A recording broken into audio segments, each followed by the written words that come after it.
Quand les nouvelles s'affolent, Métropole fait le point. Le point tous les matins, simultanément sur Radio et Télémétropole. Le point est une courtoisie de la BNC, Arcordia Shipping, les pompes solaires, Chimgé, Unipièces et Lissa Lotto. Madame, Monsieur, bonjour. Bienvenue à la rubrique Le Point de Radio et Télémétropole. Merci de votre fidélité, merci de l'intérêt. On va parler du fonctionnement de la presse à travers cet ouvrage dont la vente signature aura lieu demain. C'est l'œuvre du protecteur des citoyens, Renan Hédouville. Quand on parle du protecteur des citoyens, on parle aussi du protecteur des journalistes ou de tout le monde en général. D'ailleurs, il est connu pour avoir exercé à un moment donné le métier de journalisme. Et c'est avec plaisir qu'on accueille Maître Hédouville sur le plateau de la rubrique Le Point. La liberté de la presse entre le droit d'informer et le devoir d'être responsable, c'est un beau titre. Bonjour Maître. Bonjour Monsieur Théodore, c'est un plaisir pour moi d'être en plateau avec vous ce matin. Une salutation toute spéciale au directeur général de Radio Télémétropole. Salutations à tous les fans de 100.1 et de la chaîne 52. Et permettez-moi également de saluer aussi de façon très spéciale un jeune protecteur qui travaille au niveau de Radio Télémétropole. C'est notre jeune Marvin Pierre. C'était l'un des premiers lauréats de la 5e édition du concours de texte de reportage que nous avons organisé en 2021. La liberté de la presse entre le droit d'informer et le devoir d'être responsable. De Maître Renan Hédouville, c'est à la fois un cri de cœur et l'expression d'un engagement citoyen. Maître Hédouville, qu'est-ce qu'on va découvrir dans cet ouvrage?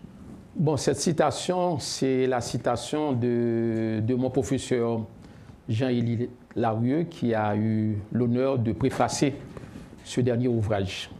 Mais je dois préciser pour vous, si je dois vous donner un élément de réponse, M. Théodore, je ne suis pas à ma première publication.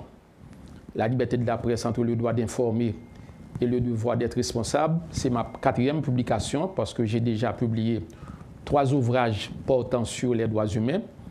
Le défenseur des droits humains et sa mission au quotidien est paru en 2016. La place des droits humains dans la construction de la nouvelle Haïti en 2019 et aussi le combat permanent pour les droits humains et ses figures historiques, tome 1, publié en 2022 à ces 3 éditions. Et je m'apprêtais justement à publier le tome 2 du combat permanent pour les droits humains et ses figures historiques. Mais quand je constate aujourd'hui qu'il y a une situation qui demande l'attention de plus d'un, ce sont les dérives que l'on enregistre au niveau de la presse. Je me suis arrêté un instant sur la publication du tome 2 pour me consacrer à un ouvrage sur la liberté de la presse. Donc dans ce texte, qu'est-ce que je présente? D'abord, le cadre juridique de la liberté de la presse, bien évidemment, le cadre institutionnel avec des institutions, notamment à l'échelle nationale. Nous pouvons citer le CONATEL, nous pouvons citer le ministère de la Culture. Et à l'échelle internationale également, il y a le bureau du rapporteur spécial des Nations Unies pour la liberté d'expression et également la liberté de la presse, si vous me permettez. Bien évidemment, la liberté de la presse est à l'intérieur de la liberté d'expression au niveau des Nations Unies. Le bureau du rapporteur spécial également au niveau de l'OEA sur la liberté d'expression. Encore, ce sont des institutions qui travaillent dans le domaine de la liberté d'expression, de la liberté de la presse, soit au niveau des Nations Unies ou bien au niveau de l'OEA. Et ensuite, qu'est-ce que j'ai fait? J'ai consacré un chapitre à des confrères qui se passent de présentation, des confrères qui ont plus d'une vingtaine d'années de profession de journalistes dans le pays. Et je leur ai demandé comment comprenez-vous, comment peut-on expliquer autant de dérives que l'on enregistre au niveau de la presse. Et parmi... Est-ce que les anciens n'ont pas péché ou n'ont pas tracé la voie? Peut-être oui, peut-être non. Et parmi ces personnalités, il y a des anciens ministres de la Culture. Là, je peux citer M. Pradel Henriquez.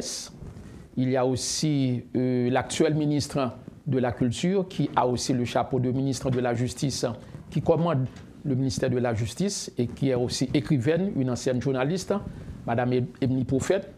J'ai interviewé également M. Van Col de Ventebef Info, Reginald Lindor de Radio Lumière et de Télévision Nationale d'Haïti, Serginho, et Joël Loquet, qui a déjà plus d'une trentaine d'expériences dans le domaine, et Pierre-Aubert Auguste, ancien directeur de l'hebdomadaire L'Information, ancien secrétaire d'État également, et notre grand ami qui est une référence dans la lutte pour la liberté de la presse, bien évidemment, Joseph Guilher Sedelva, et d'autres journalistes que je n'ai pas les noms en tête, Christophe Prophète, Lovely Stanley Numa, etc. Donc ensuite, j'ai consacré un chapitre à la situation dans laquelle nous vivons.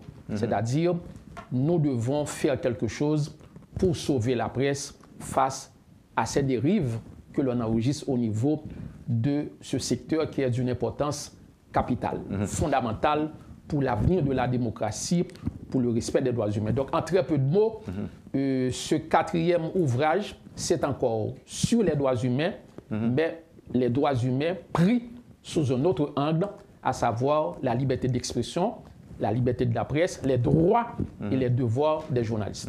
Alors, je ne vais pas parler des journalistes, mais je préfère parler de la presse. Est-ce que le protecteur ici veut protéger ou bien prendre la défense du secteur, ou encore est-ce qu'il veut protéger les personnes dont le caractère a été détruit par la presse non responsable? Les deux. D'abord, protéger les confrères.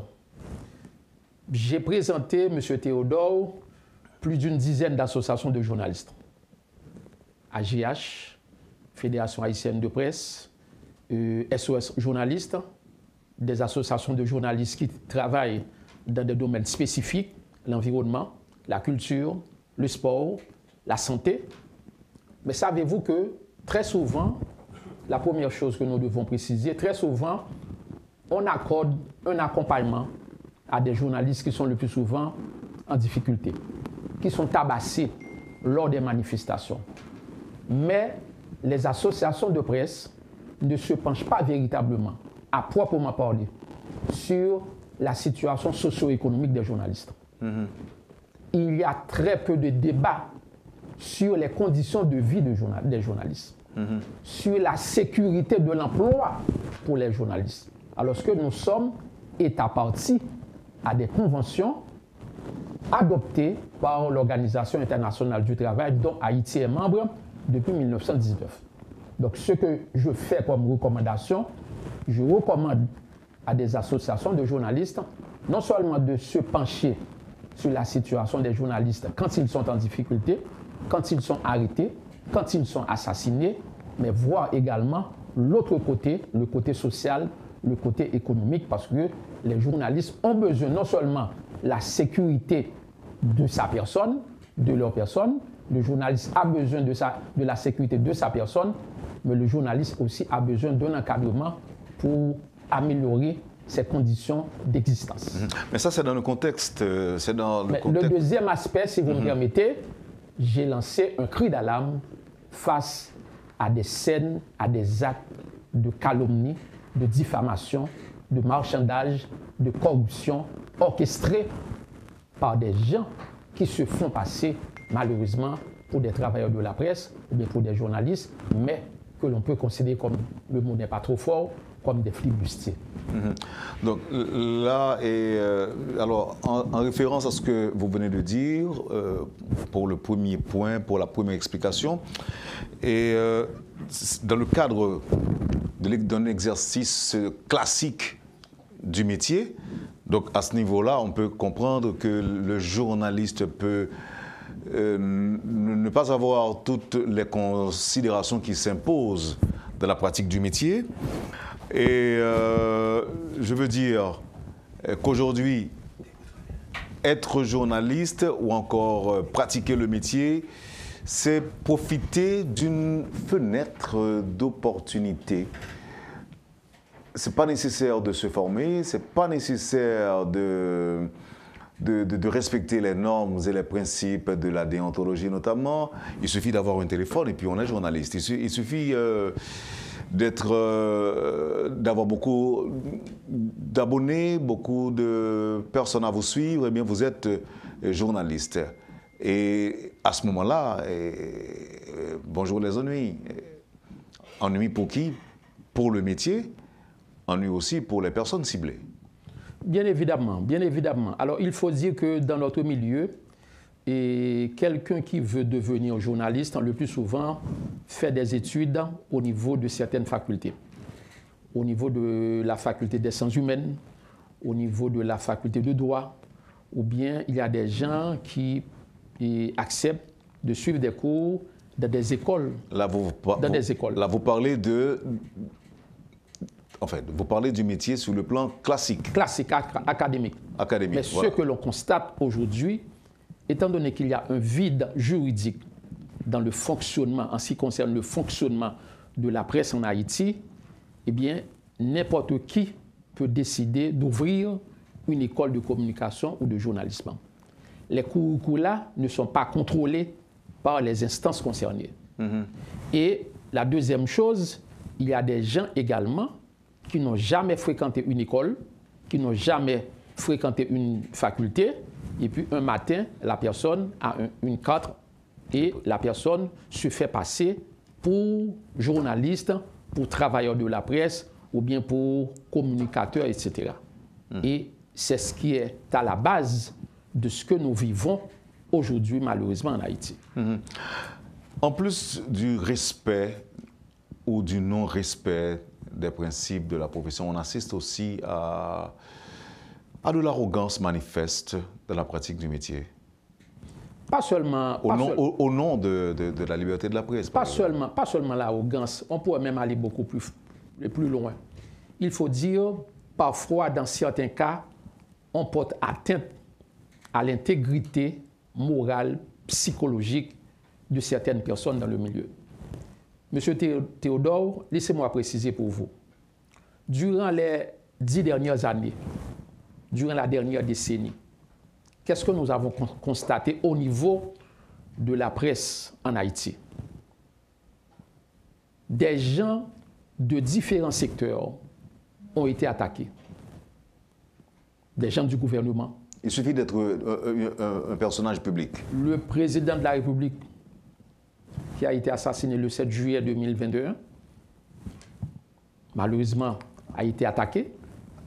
Des gens de l'opposition, des gens au niveau du Parlement, des gens du secteur privé, des gens au niveau de la justice, de simples citoyens sont le plus souvent attaqués et de façon méchante par des individus se faisant passer pour journalistes.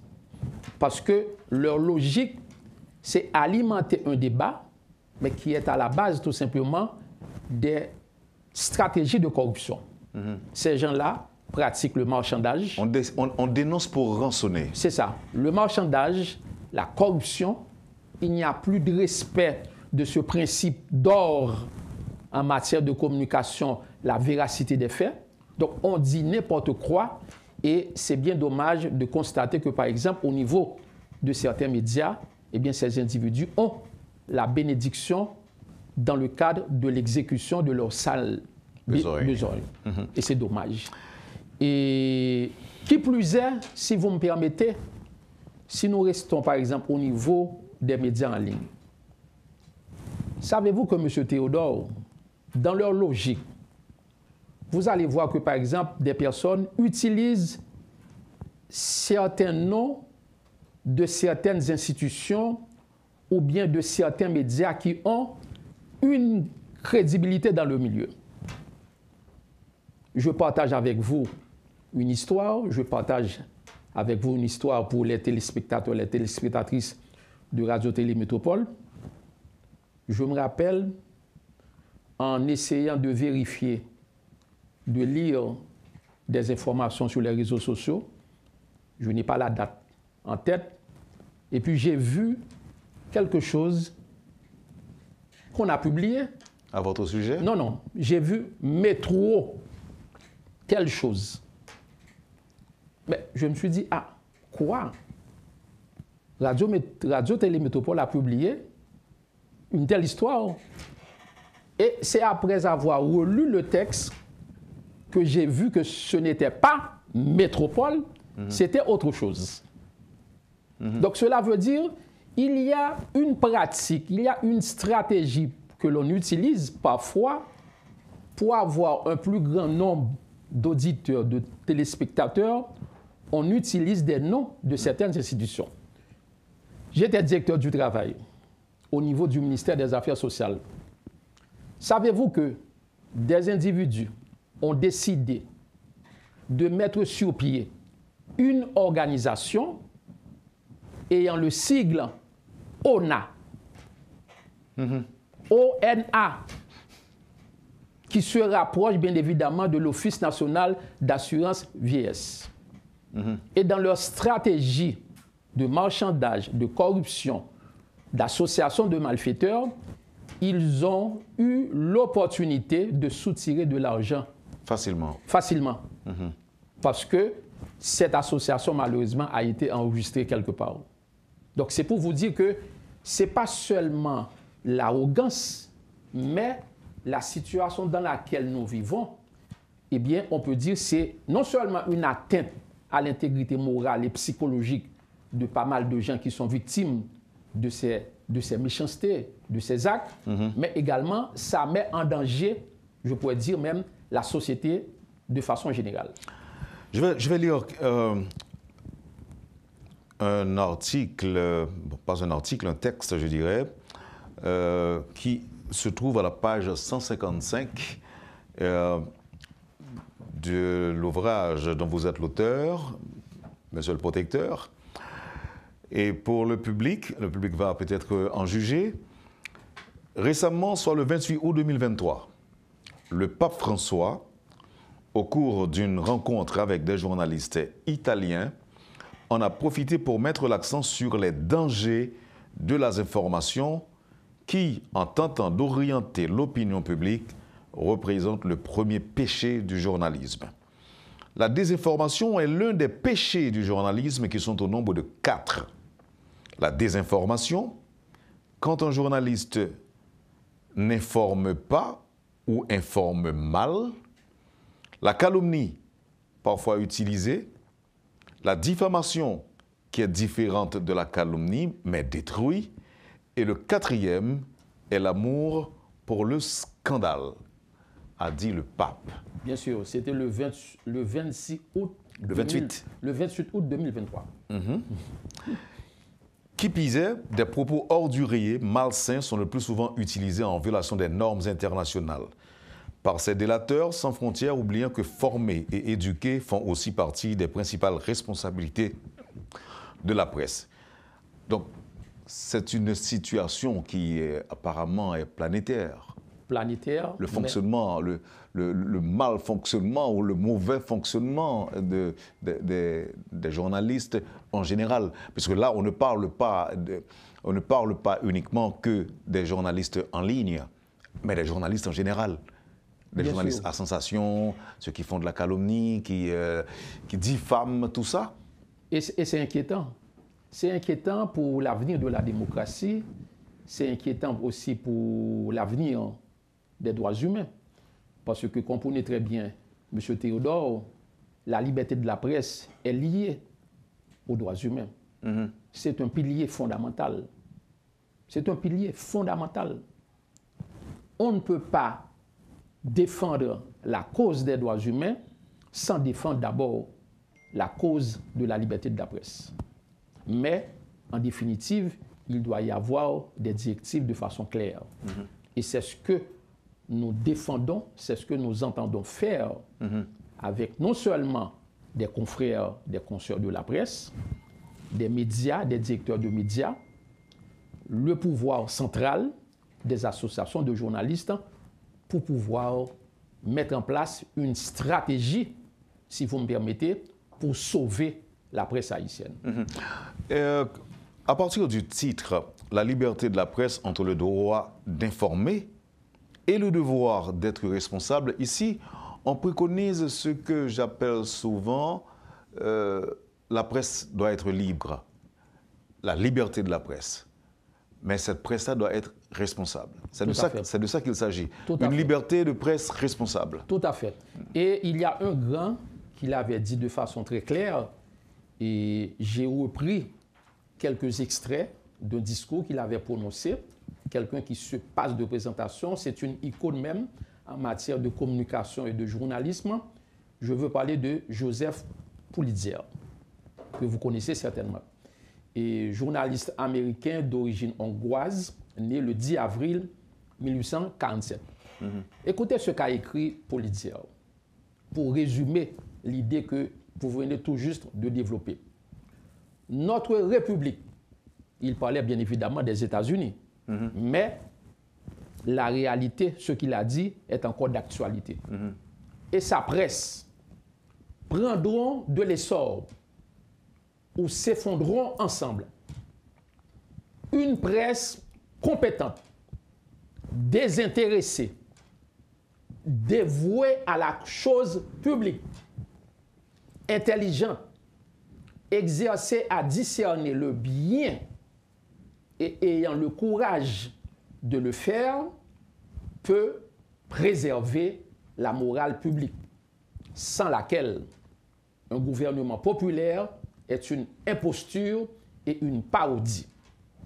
Cependant, une presse cynique, M. Théodore, mercenaire et démagogue, finira par produire une population aussi vile qu'elle-même.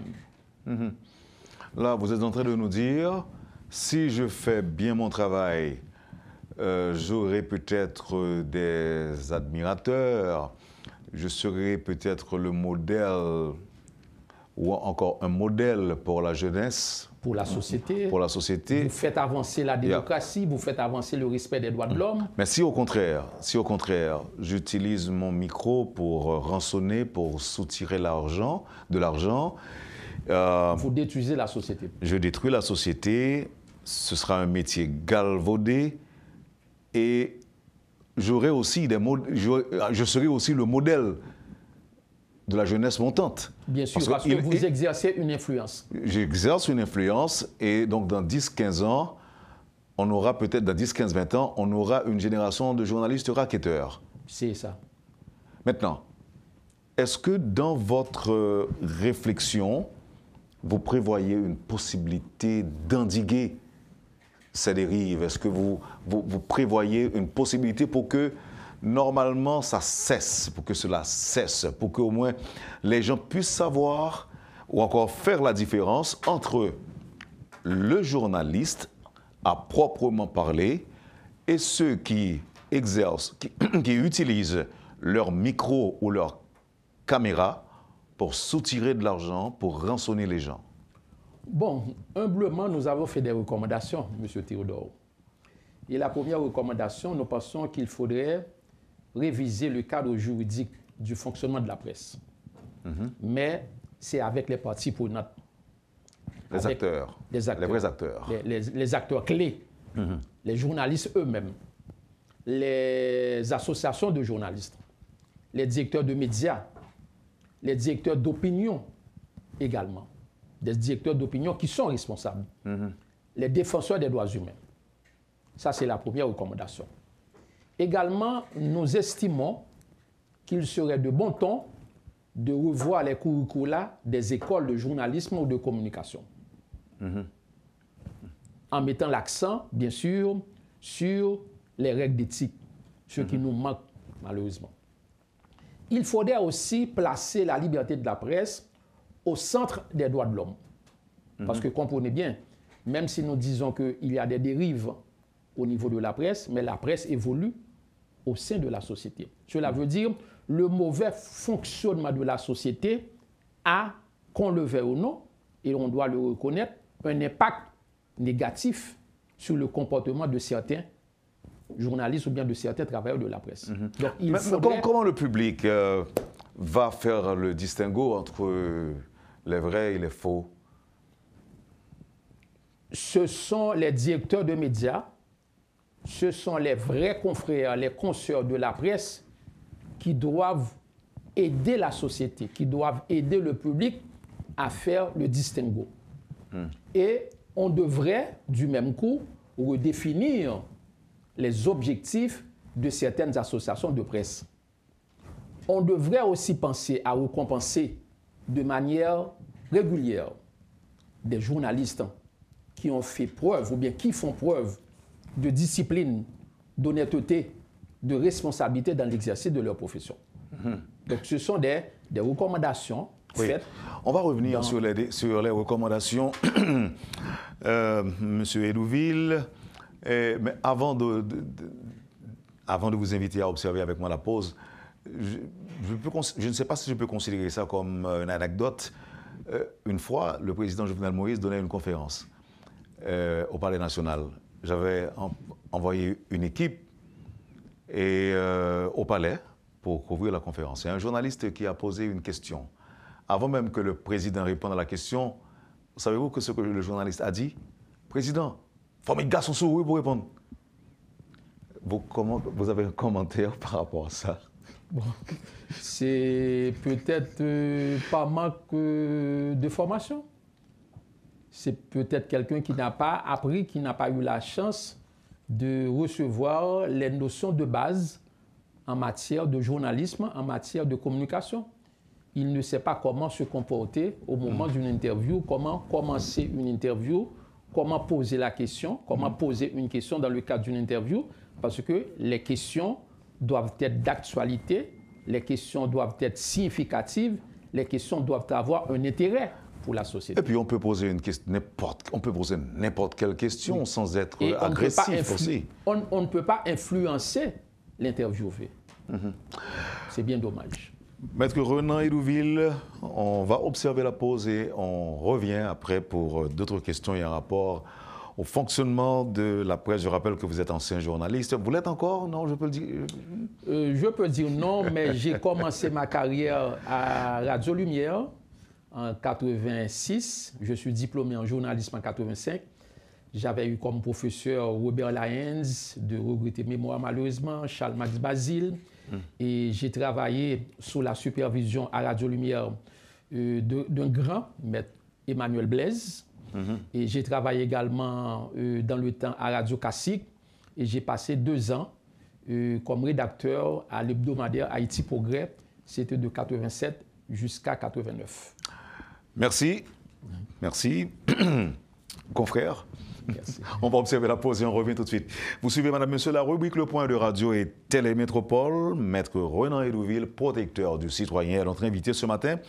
Et l'on parle de son livre « La liberté de la presse entre le droit d'informer et le devoir d'être responsable ». On vous revient, madame, monsieur, tout de suite après la pause. Le Point est une courtoisie de la BNC, Arcordia Shipping, les pompes solaires, Chimgé, Unipièce et Lissa Loto. Bienvenue, madame, monsieur, à la deuxième partie de la rubrique Le Point de ce matin.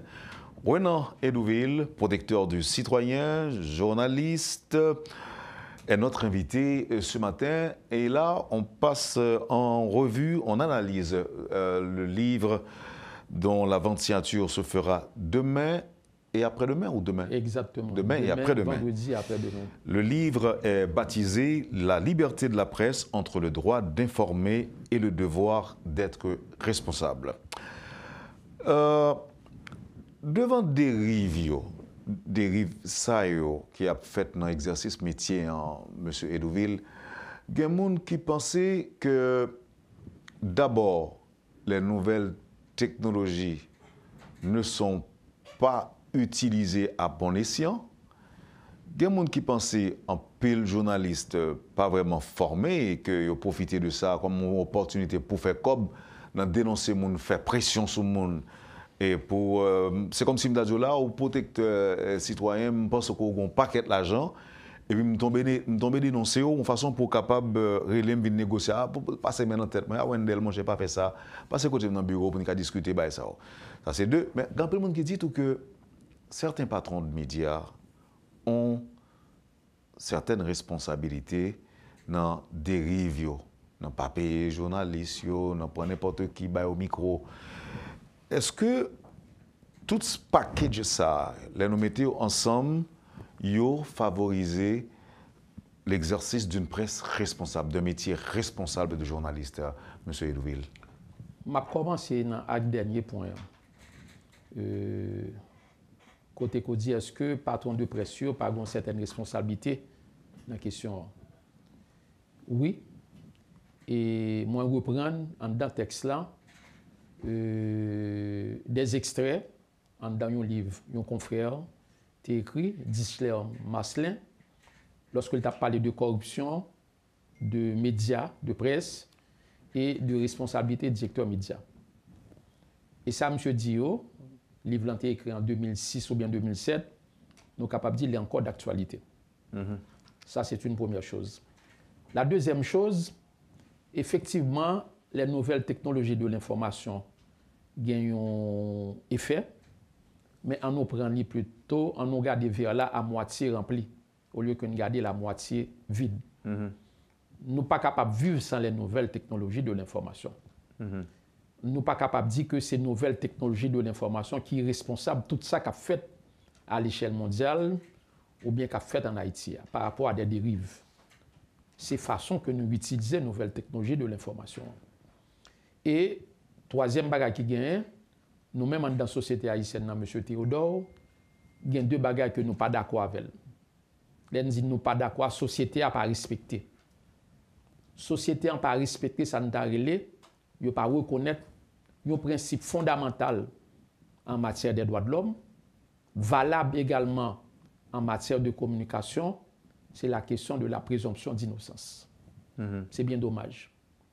Au moment où je vous parle, M. Théodore, ou même en tant que journaliste, qui travaille dans une station de radio, nous tous compte ça dans la salle des nouvelles là, eh bien actuellement en France, il y a un procès qui a fait, eh bien, côté que il a indexé l'actuel ministre de la Justice, le garde des Sceaux de la République, M. Éric Dupond-Moretti, dans une question de conflit d'intérêts. Comment il traite-t-il? Juge allait devant, et le ministère allait devant juge au niveau d'une cour en France. Mais on connaît que il a respecté question présomption d'innocence jusqu'à ce que la cour prononce cette question-là. Et il allait beaucoup plus loin. Sa première ministre fait des déclarations publiques, lui renouveler confiance li dans le ministre de la Justice li, il dit tant que c'est la cour qui prononce cette question et le ministre reste en poste. Donc cela veut dire qu'il a tenu compte de Santarelé, de l'article 11 de Santarelé, le principe de la présomption d'innocence. Oui, mais ça, c'est un cas. C'est un cas. D'un côté tout, le fait qu'il a indexé le ministre l'a retiré, il a démissionné, il dit que pour le capable de mettre à la disposition de la justice. Oui, donc, chaque pays a un genre que vous gérez. Mais son façon pour montrer comment que question présomption d'innocence est fondamentale. Oui. La deuxième chose que nous pas respecter au niveau de certains médias, c'est ça un bagage fondamental que nous connaissons, M. Théodore. Nous sommes à l'école, journalistes, nous étudions, nous apprenons, nous appliquons, ou même nous appliquons au niveau de Radio Télé Métropole. C'est ça nous avons le droit de réponse. Dans beaucoup de médias, en ligne, stations de radio, télévision, si mes combats bien me bagage sur M. Théodore, même si M. Théodore relève, ou bien le fond mon relève, pour me donner un droit de réponse, il ne va pas baler. Bon, en tout cas, c'est en violation grave de Santarelé, principe en matière de communication. Alors, par contre, sois d'accord avec moi, M. Edouville, non seulement, c'est comme si nous avons dit le droit de réponse est sacré. C'est-à-dire qu'on n'est pas capable de passer outre lui si on a un droit de réponse. Bon, là, en tout cas, là, nous faisons. Un. Deuxièmement, bon, l'autre bagarre encore.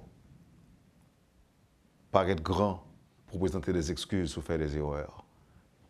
Ça arrive, nous, là, dans la métropole. Nous comptons faire des erreurs. Eh bien, nous faisons des erreurs. Nous disons que qui n'est pas correct à 100%, ou bien il y a des gens qui nous en erreur. Et puis, bon, nous paraître, nous dit que même telle erreur que nous avons fait, et nous sommes de bonne foi, ben nous présenter excuses nous, bien sûr, monde que ça concerne. Mais bon, l'autre bagarre encore tout, c'est que alors, pas dire nous bon non, pendant qu'on a parlé de dérive là, nous admettons, nous pas négocier ça. Jean confrère Guilherme Cédel va toujours dire, liberté d'après ça, non négociable. Article 28 là dit que journaliste là, dans tout côté, il n'a pas de droit pour révéler source d'information. Ou pas qu'à faire pression sur moi pour dire que je donne l'information. Mais, au regard de règles d'éthique, je ne suis pas capable de contenter tout moi-même si j'ai besoin de la grande bagaille pour me faire scandale et puis pour me créer des sources, je suis capable de dire anonymes. Qui pas exister nulle part, personne ne peut pas avoir l'information. Je ne peux pas faire aucune recherche et puis me mettre selon telle chose. Tandis que c'est moi-même qui crée propre source d'information pour me capable de créer des ennuis. Il y a une dame qui est dans le milieu, peut-être, je ne sais pas si ça a été traité au niveau de salle des nouvelles.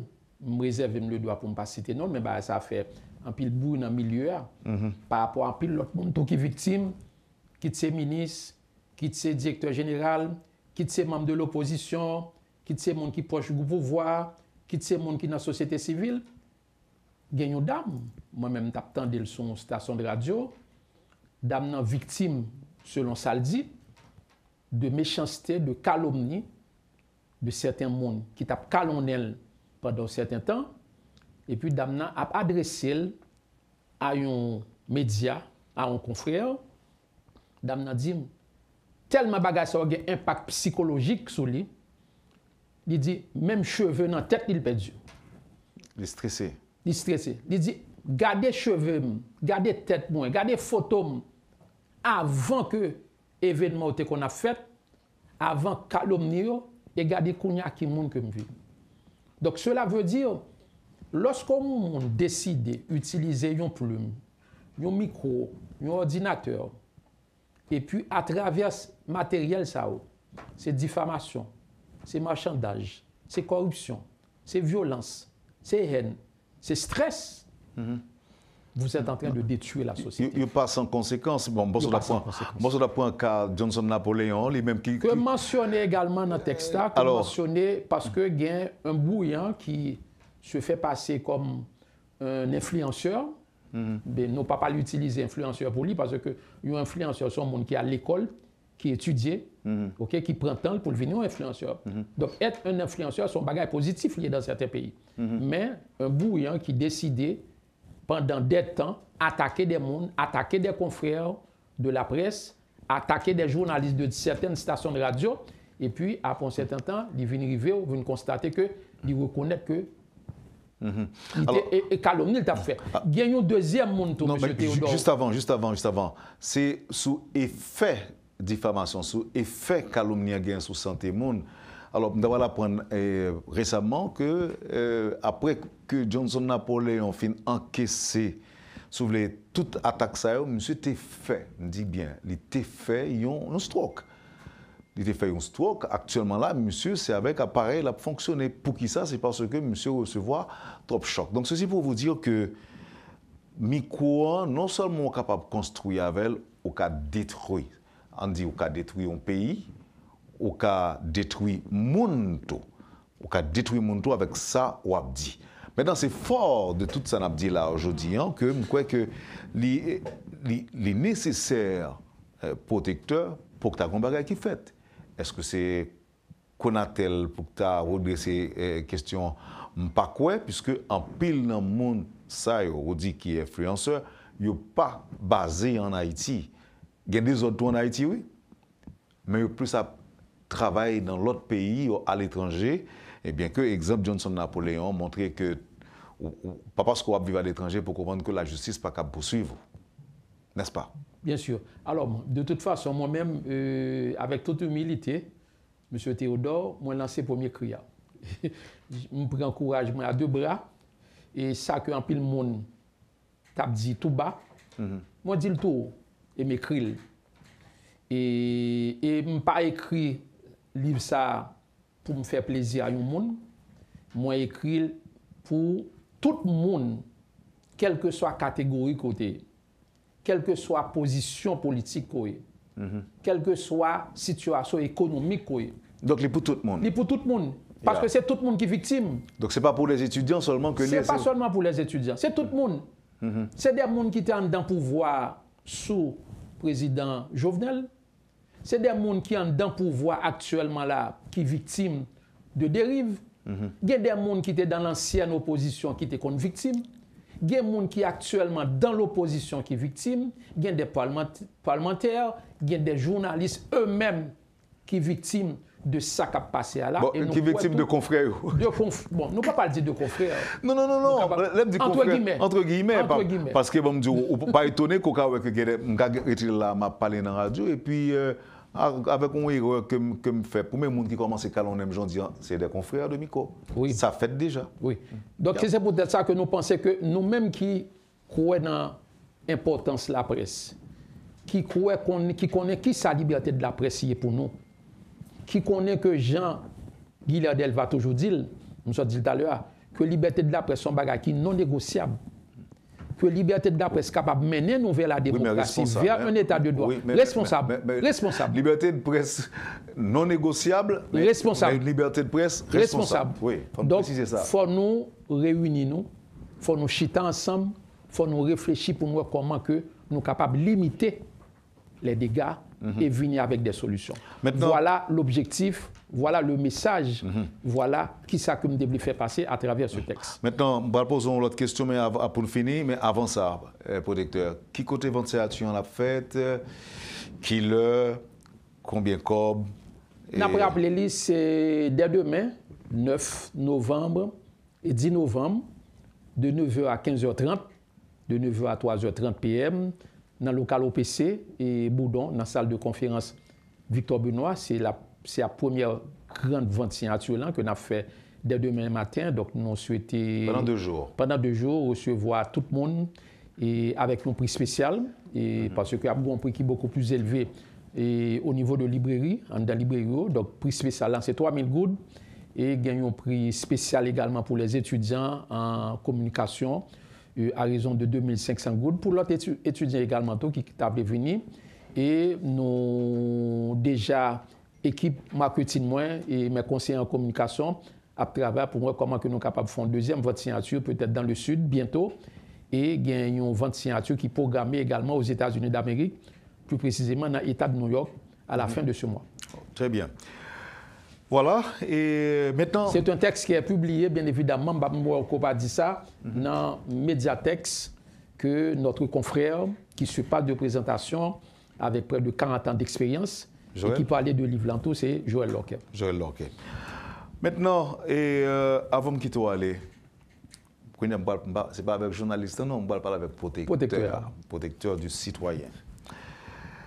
Avez-vous le sentiment que les Haïtiens sont aujourd'hui protégés et véritablement protecteurs par rapport à tout ce qui a passé au cours de ces dernières années? Je n'ai même besoin de rappeler tout le monde qu'on aime dire Haïtiens pas protégés.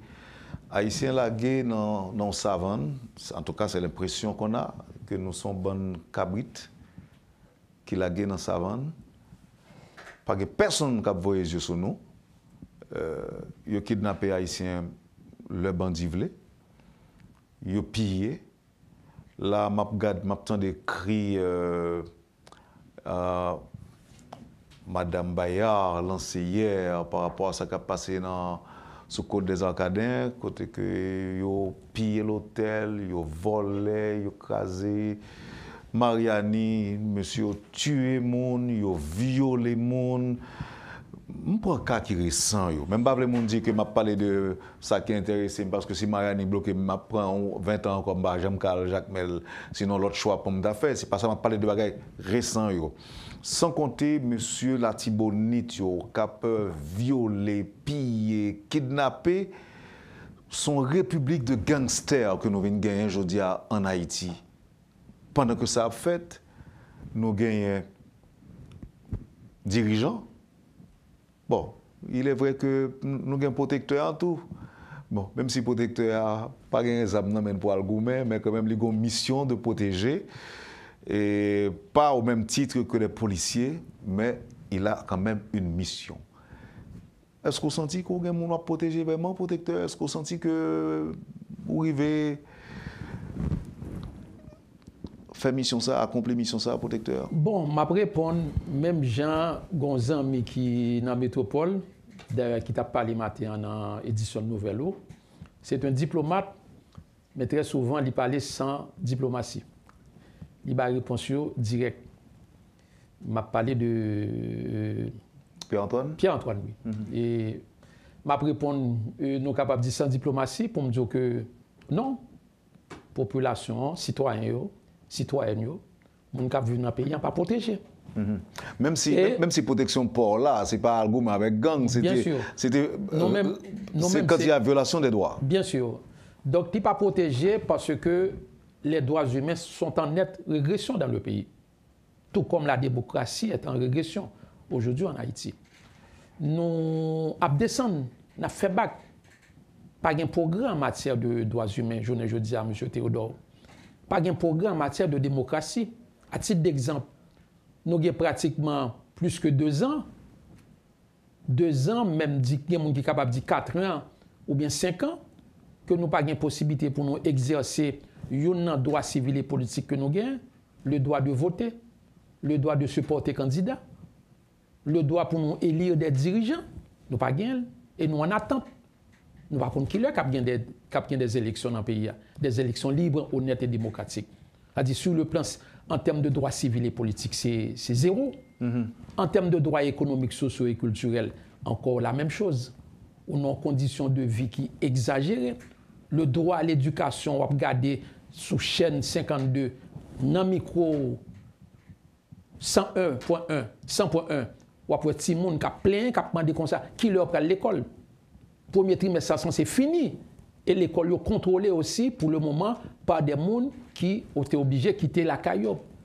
Alors que c'est l'État qui a pour devoir, qui a pour responsabilité de garantir, d'assurer la sécurité des vies et des biens.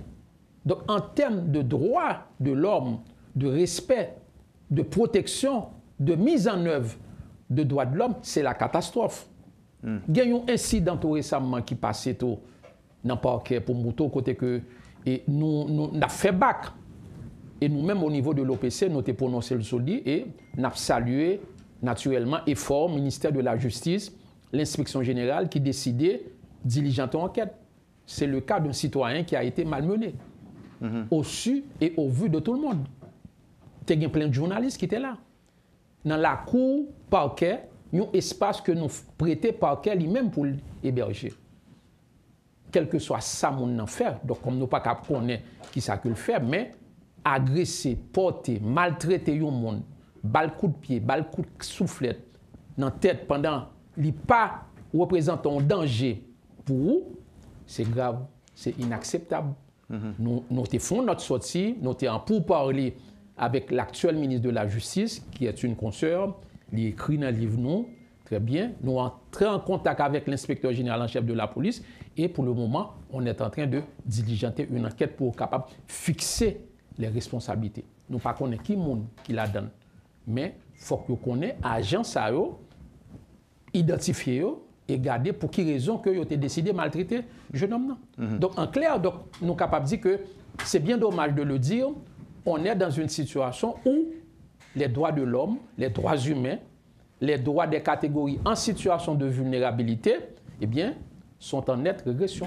Et c'est bien dommage, et c'est pourquoi que nous croyons qu'il y a une nécessité pour secteurs qui concernés, les acteurs concernés, l'Église, la presse, les hommes, les femmes politiques, le pouvoir central, chita ensemble dans le cadre d'un dialogue constructif pour nous connaître qui côté que nous voulons aller avec le pays.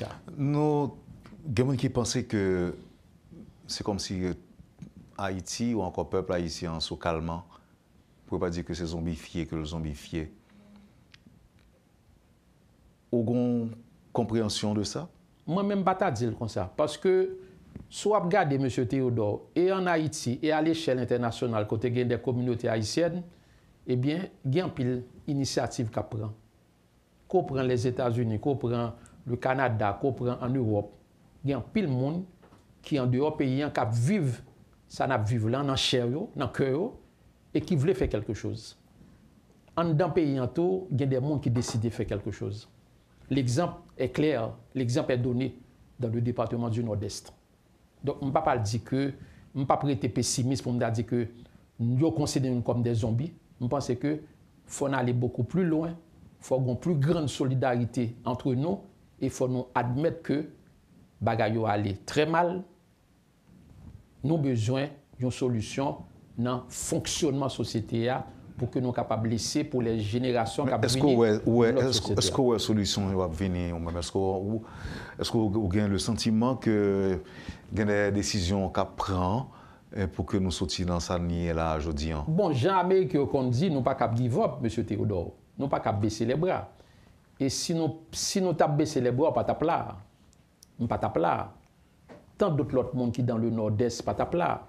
Des amis qui ont fait des activités, qui ont organisé des forums, qui ont sensibilisé les acteurs internationaux un peu partout auprès des instances internationales, ils n'ont pas fait. Mais nous croyons tout que la communauté internationale qui est là dans le pays aujourd'hui, il faut qu'ils comprennent que ce n'est pas en Ukraine qu'il y a seulement des mondes. Ce n'est pas en Israël seulement qu'il y a des mondes. Nous sommes aussi un peuple à l'instar des Israéliens. Nous sommes un peuple à l'instar des Ukrainiens. Donc, si vous voulez aider nous, il faut que vous aidiez nous à sortir dans ça parce que, qu'on le veuille ou non, vous exercez une influence indirecte et parfois même directe de ça qu'a vu dans la société à aujourd'hui. Merci, M. Hédouville, Renan Hédouville, auteur du livre La liberté de la presse entre le droit d'informer et le devoir d'être responsable. Dès qu'on a un petit moment, ça, nous passons ensemble, non? D'autant que c'était métier que m'a exercé, duquel m'a vive et m'a gagné mon pain quotidien. Donc, c'est un que moi-même que m'a pratiqué depuis plusieurs années déjà. Donc, dès qu'on a passé en revue pour évoquer c'est un métier noble. C'est un métier noble. Les erreurs, les failles qui viennent dans la pratique métier. Bon, je pense que nous avons dérangé quelques monde, même parce que tout le monde apprend de ça que on dit aujourd'hui pendant l'émission. Je souhaite bonne chance avec l'ILSA, la liberté de la presse entre le droit d'informer et le devoir d'être responsable.